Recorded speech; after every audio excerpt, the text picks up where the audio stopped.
where it's kind of rare in college because like typically like, you're not going to have like it's hard to get somebody to stick around that long or come late in their careers to the spot because last couple years quarterbacks have been really young. Yeah, no, it definitely takes a right guy for sure. Finish up, go through that far door, head upstairs, put all your equipment on the wall. As you address specifically Kyle and Devin, what is it you want? What is it you express to them that you want to see over the next couple of 3 months? You understand what I'm saying about from the standpoint of take the bull by the horns, don't press. I mean, what do you tell them? What's the encouragement I guess you give them, or the advice you give them about this battle that's about to ensue?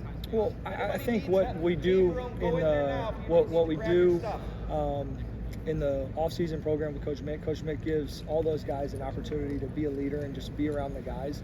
And I think just right now in this point is just how can you be vocal, and we always talk about not really as a leadership aspect is like how can you be felt, like how when you walk into a room people know that hey man you just walked into a room, where the great ones that we've had here at Ohio State, you knew exactly when Justin Fields walked into a room, you knew when JT walked into a room, you knew when CJ walked into a room. And I think that just letting them feel you is good, if that makes sense. Can you truly be that leader though until you are anointed that you are the starting quarterback at Ohio State?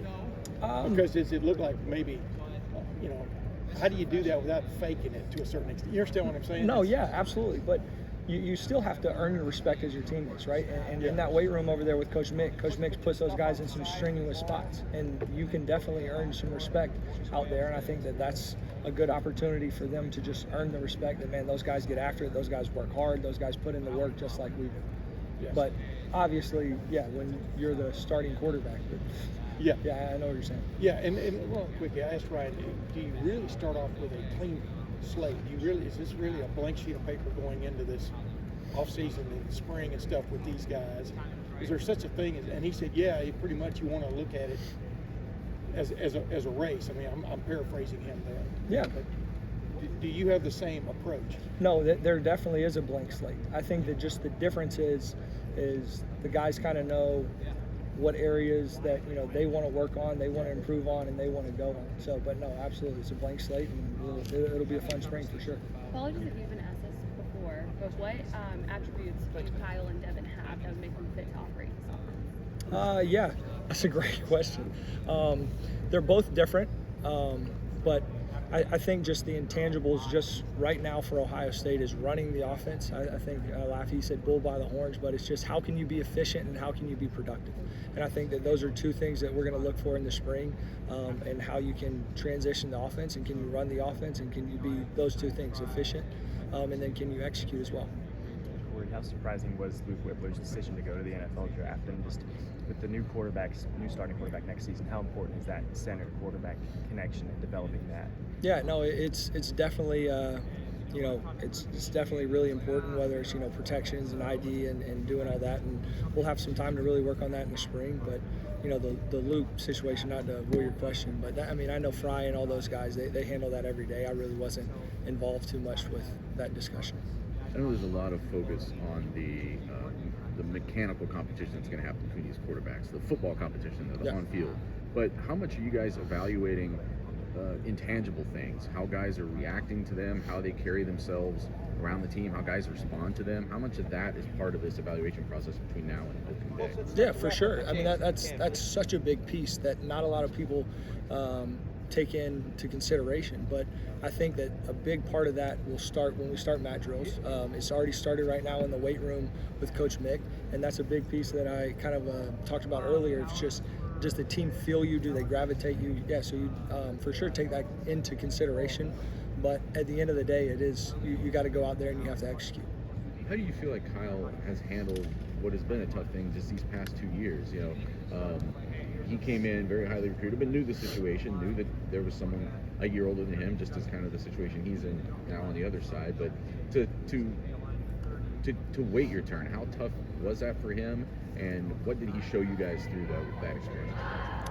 It's always tough for those guys. It's not just tough for quarterback, it's tough for every position. Guys want to come in and they want to play, and you know what? They want to play right now. That's part of the reason that they're Ohio State. But on the flip side, as a player, you have to internally look at it and you say, all right, what do I need to do that when my opportunity comes, that I'm ready to maximize on it? So I don't think it's as much of focusing on I should be playing or I want to play, or it's when my time comes, am I ready to go, if that makes sense.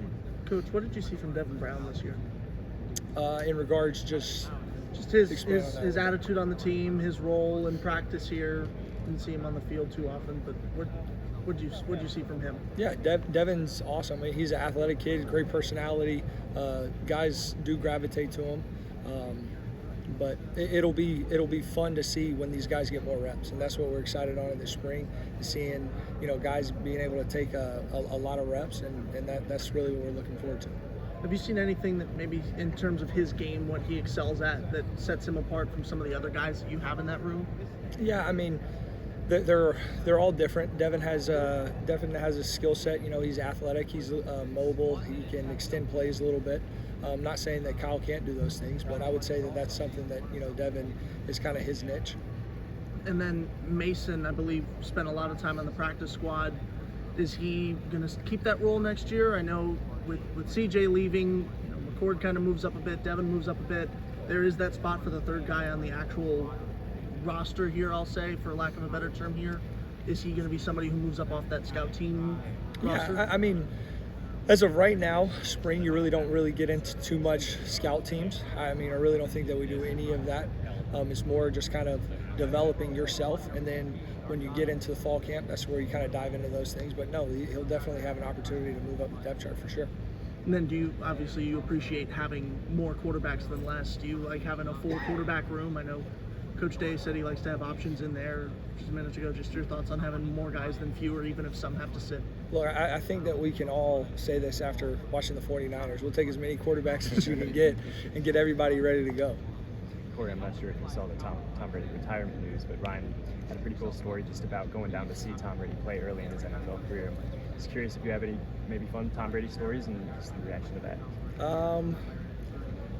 Not crazy Tom Brady stories. We do laugh. Like Coach Day loves Tom Brady. Like all the quarterbacks, we'll throw up a Patriots game, an old Patriots game, or watch something like that. But I mean, he's the best quarterback to ever play. So I mean, when you see that, I thought somebody was joking when they told me that he was retiring today. Ryan mentioned how big the Peach Bowl practices were with Kyle and Devin. Yeah. What did you see from them in this practice? Well, I think when Coach Day says that they're important, it's being able to get reps, right? There was, I believe, 3 days that CJ was in New York with the Heisman, and those guys were actually able to take some reps with the ones. They were able to just kind of split reps between that, take reps with the twos, and I just think that there's more reps to go around. And it's not, when you're talking about being important, it's not necessarily what you saw or what you didn't see.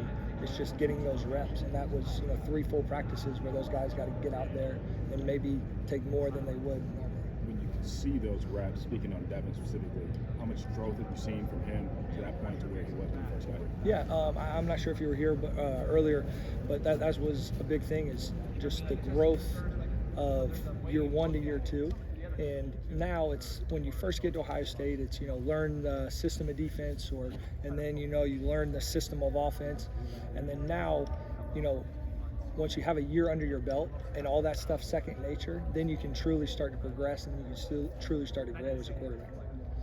When you and the staff think about the 2 quarterbacks and sort of evaluating them and what you guys like best, is a part of that feedback from the team itself, what the offensive linemen think, what the skill players think, what they see, in and out of the huddle? Is that factor in at all? Yeah, I mean, probably not too much.